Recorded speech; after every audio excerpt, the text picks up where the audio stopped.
Yo, what is up guys? It's the Goblin and welcome back to another Call of Duty Black Ops Cold War video. In tonight's video, we're going to be talking about, in my opinion so far, the best gun in this game and why I think it is the best gun, what scenarios you can use it for, how to correctly use it with the playstyle, as well as the best class setup currently with the weapon as you are ranking it up, and ultimately a ultimate best class setup that I think will be very, very strong when you do reach those max levels. But it does take quite a while to level up your guns in this game, like a really, really long time, honestly, to go through those weapon XP ranks. So I'm going to cover everything you need to know about what is, in my opinion, the best gun in this game, and definitely the gun that I've been playing with the most and having the most fun with overall. This gun is just so much fun to use, and it's a gun where so many times, like, I don't know if there's ever been a gun like this where people can shoot you first and you can just snap on them and beat them for what feels like just having a superior weapon for that sort of scenario, or that mid to close range, I guess you could say. So if you guys could drop a like on this video, that would be absolutely incredible. Let's go for 330 likes. If we could hit that, that would be amazing.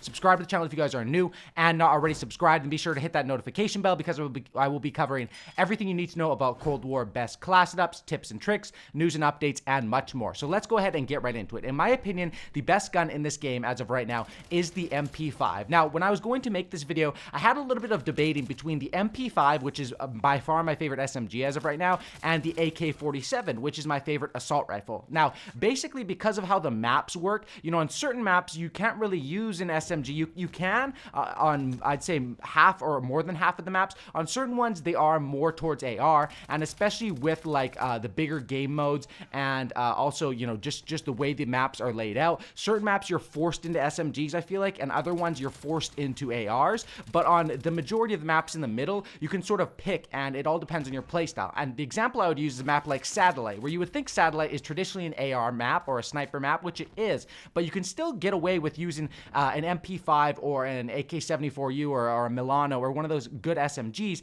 if basically what you're doing is, like, I play domination, right? So B domination is right up towards that middle spot. So if you're playing the objective, almost all your fights are right around there. Even though the map is so damn big, all the snipers and the long-range tactical rifle players will play on that side with the sand dunes. But if you have an SMG or a shotgun, you can play in those close quarters areas and still go to absolute town and do work while doing that. Another example would be Cartel, which you would think, again, Cartel, it's not the smallest map, especially for 6v6 in traditional Call of Duty, but if you get up into their building and lay down a field mic and just patrol, which is sort of the play style that works best in this game, patrolling an area and not camping, but moving from power position to power position, cover to cover, this weapon is absolutely incredible. And that's why I chose to put the MP5 as the best gun in this game, in my opinion. This thing is just absolutely incredible. If you find people at close to medium range, it feels like everyone's running around with this gun right now, and it feels like if you don't have it, you're pretty much screwed. If they catch you up close, like even on Satellite, games where I play with the AK-47 and I'm dominating, just absolutely destroying people, when a player rushes me up the side with an MP5 and I don't catch them in a sprint, a lot of the times they're going to beat me in that gunfight, and it's sort of a feels bad man thing, because it feels like the gun is one of the reasons why. And I was playing on that one map, which is the snow map. I forget what the name of it is, but the snow map in 6v6, where it's the buildings and then the B flag is out on the street with like tanks. And on that map, I started off with the AK, and everyone was just wrecking me with the MP5 in the buildings. I felt like I was forced to switch into the MP5, and after that game, I was pretty much like, okay, this is the best gun, and this is the gun that I'm rocking with. So let's talk a bit about playstyle, how to use this weapon, and how to maximize it. I'm not sure if this weapon will get nerfed. I know someone did have a tweet, like tweeting a few things that their thoughts about the game, and one of the things was that the MP5 was a little bit too strong, and Vonderhaar responded to the tweet. It also had like 4 or 5 points, but he responded saying, you know, we appreciate the feedback without yelling at us, and we're going to talk about this with the studio or whatever like that. So I wouldn't be surprised if the MP5 receives a nerf, even if the AK receives a nerf. Like, those two guns I've been rocking with quite a bit.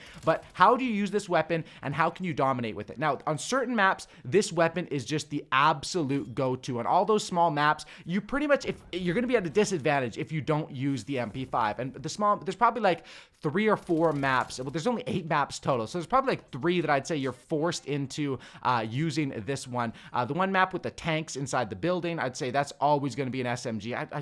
I'm always bad with the names of the maps, but hopefully you guys know what I'm talking about.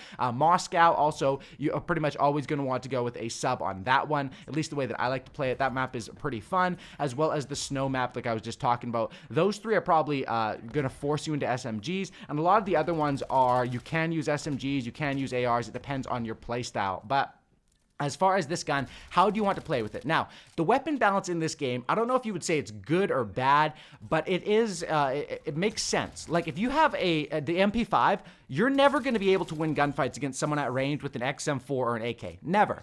Never. So what you have to do is not even bother taking them. Don't build your MP5 class setup around, well, let me get a little bit extra damage range and maybe I can win those. You're not going to be able to beat those guys. However, up close, they're not going to be able to beat you. And so many times when they shoot me with an AR and I just shoot them, and they shot first, but I shot second, and I had that MP5 just melt them, it feels kind of dirty just how good this weapon is. So the playstyle you want to do is you want to keep your enemies between as close to medium range almost always with this weapon, and you basically just want to be spraying, sliding around, strafing left and right, and jump shotting. This is a weapon that it's just very, very good for those close to medium range. Anything even beyond even medium range, you don't really want to take any gunfights.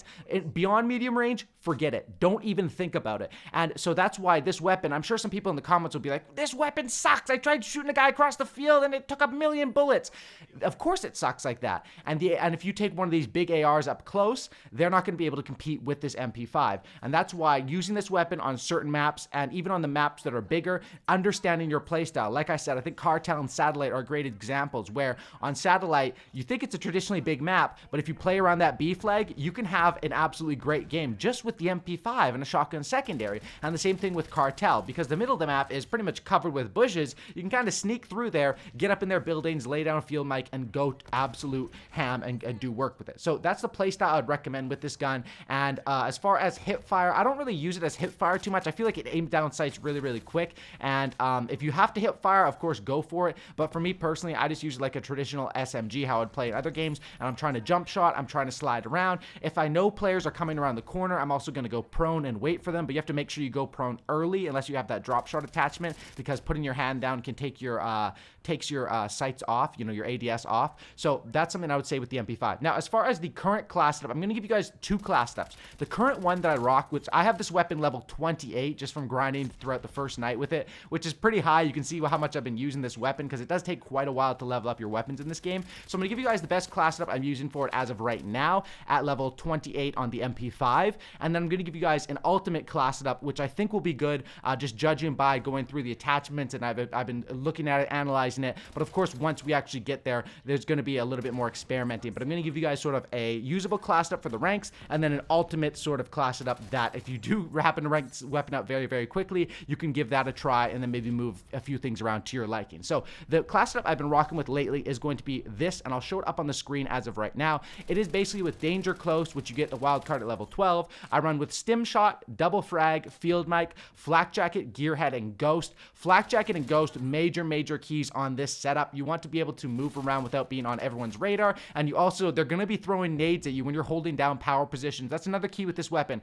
is when you kill 3 people, you might not always want to push up. You might want to just move to a different spot and control those close quarters, mid-quarters mid-quarters, is that even a word? But mid-range engagements with this weapon. So, of course, I rock it with the shotgun secondary, and then I rock with the MP5, and the 5 attachments that I rock with it as of right now are going to be the muzzle. I rock with the Flash Guard 9, which gives you 90% muzzle concealment, which is pretty nice. I have experimented as well with the suppressor, which the suppressor is good as well, but you do lose a bit of damage range, which, like I said, you don't want to be building this for damage range, but when you do that, it really, if you have the suppressor on, you have to keep that in mind when you're playing. You cannot even take gunfights at a mid-range, not at all. It becomes pretty much a close-range weapon, so I prefer just to run with the Flash Guard 9, 90% muzzle concealment. So when I do see those players at a range when they're not looking at me, and that's what I mean. If I see someone at mid-range and they're not looking at me, I'll take the shot. If they're looking at me, you pretty much don't want to challenge those fights. So Flash Guard 9 is what I rock with the muzzle. The barrel, I rock with the 9.5 extended, which is the first one. It gives you 40% bullet velocity.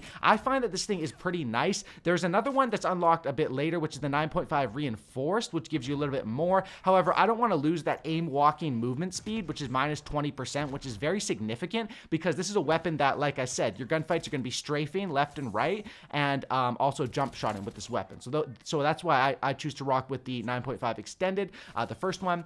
Next, with the magazine, I like also the first 40-round drum mag. I don't want to lose the ADS speed on this because I just find, like I said, this is a weapon that's made for fast, up close, and personal, and I find that the magazine, I don't really run into too many problems with it because it's more about killing 2 or 3 players, which you can with the clip pretty easily, and then reload, sit back, and reload your magazine. And if you do get into trouble, the weird thing about this game is you got shotgun secondaries, which you can just whip out and absolutely smack people. And I think if it's, what is it, if you have Gung Ho too, you even pull that out even quicker. I think Gung Ho's the perk, but of course you want to go to Ghost as soon as you can. And then as far as the field tape, I like to run the field tape, which gives you 90% flinch resistance, which is very, very good. Now the option here is you can have another one instead of the field tape on your handle, which would give you 50% and also allow you to drop shot. But in my opinion, and trust me, I'm someone that I was the drop shot fanatic in Modern Warfare 3. It's just 90% flinch resistance is going to be way better. Unless you're drop shotting all the time, which I really haven't run into anyone doing that in this game. The field tape, 90% flinch resistance. This is a game changer with this weapon and makes you, once you get this, like you can just destroy people and not really have to worry because about the flinch, about your muzzle. You got 90% on each, and it makes this weapon a complete monster at winning gunfights, which is the playstyle that I like to play. Taking on gunfights, moving from cover to cover, and controlling the power positions by cutting off people on routes. Next is going to be with the stock. I run with the collapse stock, which gives you the sprint to fire time of 10% increase, which is good. But you basically want to rock with that. You have the choice to go with the aim walk movement speed one or the sprint to fire speed one, or a sprint to fire time. And with SMGs, I go with the sprint to fire time one. With ARs, more of the aim walk movement speed. It just fits the playstyle. And then once you get the no stock later, which gives you 30%, you want to upgrade to that. But I don't think I have that unlocked at level 28. I think that comes a little bit later. So that's the class setup. I rock with it as of right now. As far as an ultimate class setup, when you do rank this weapon up, I went into a custom game or custom class loadouts and was messing around with it. And as you can see, this is the ultimate class setup that I came up with, which if you do get your weapon up to like whatever, level 55 or something like that, you can give this class setup a try, and I think it could be pretty deadly. Of course, upgrading that shotgun, I think the Gallo is a really, really nice shotgun, so you can upgrade to that when you do have that with attachments. Then the, as you can see here, I have a perk greed, so I run flak jacket, same stuff, stim, frag, field mic. You could switch the frag out for a C4 or a Semtex.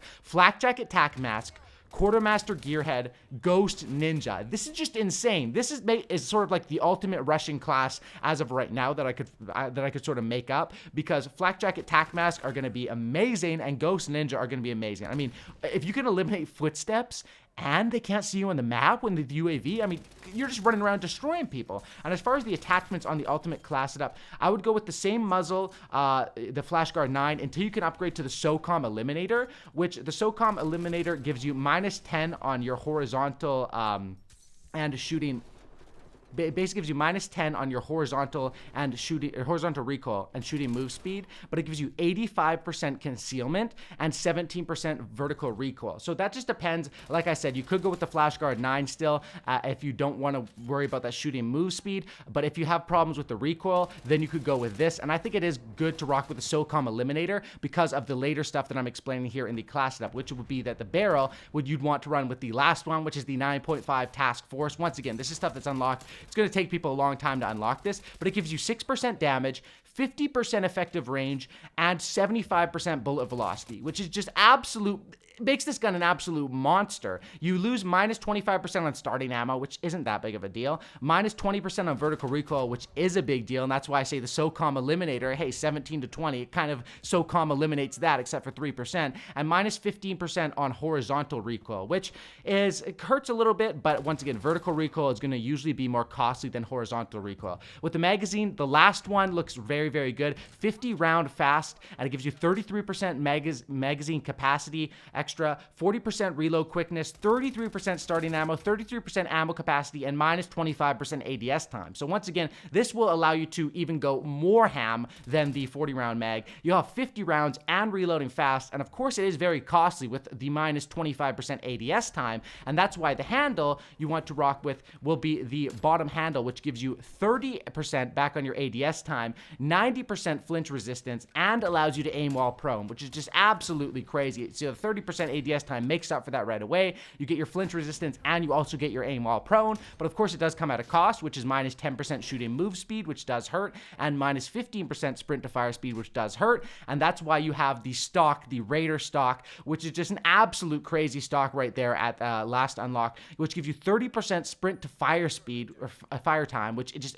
basically counters out that stuff, and 10% aim walk movement speed for minus 30% hip fire accuracy. So this is the setup that I would say is an ultimate MP5 class setup that you could work towards unlocking. But like I said, the earlier one is going to be applied to more people because most people aren't going to have this weapon maxed out. Most people are going to be in the ranks of probably, like, you know, between level 10 and 30 with this weapon right now. And that's why I think my level 28 MP5 setup will be useful for quite a bit of people. So anyway, hope you guys did enjoy this video. This is the best gun in my opinion as of right now. I wouldn't be surprised at all if this receives a nerf, so enjoy it while you can. Everyone is running around with it. It probably does deserve a nerf, I guess you could say, maybe, but we'll have to wait and see. Usually when a Call of Duty game comes out, they add in quite a few balance changes within the first 2 weeks or a month, so we're gonna have to wait and see. But as of right now, this gun is so fun to use, and it's just an absolute melt machine. So thanks for watching, guys. Drop a like, subscribe to the channel if you guys are new, and that's about it. I'm out. Peace.